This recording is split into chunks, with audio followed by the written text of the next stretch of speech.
পথ হরমুজ প্রণালী নিয়ে নাটকীয় মোড়। ইরান কি সত্যিই চিরতরে এই পথ খুলে দিল?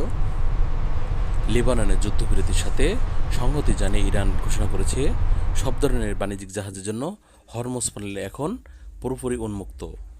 পররাষ্ট্রমন্ত্রী আব্বাস আরাগচি নিজেই এই ঘোষণা দিয়েছেন। এদিকে ডোনাল্ড ট্রাম্প দাবি করেছেন ইরান আর কখনোই এই কৌশলগত পথটি বন্ধ করবে না। ট্রাম্পের ভাষায় এটি আর কখনো বিশ্বের বিরুদ্ধে অস্ত্র হিসেবে ব্যবহার হবে না। মনে রাখবেন, বিশ্বের মোট জ্বালানি তেলের প্রায় 20% এই সরু পথ দিয়ে পরিবাহিত হয়। গত কয়েক দশকের উত্তেজনার পর এই সিদ্ধান্ত বিশ্ববাজারে তেলের সরবরাহ এবং বাণিজ্য নিরাপত্তার বড় স্বস্তি ফিরে এসেছে। যদিও ইরানের কাছ থেকে স্থায়ীভাবে বন্ধ না করার আনুষ্ঠানিক ঘোষণা এখনও আসেনি, তবে সাময়িক এই সিদ্ধান্ত বিশ্ব অর্থনীতির জন্য বড় জয়।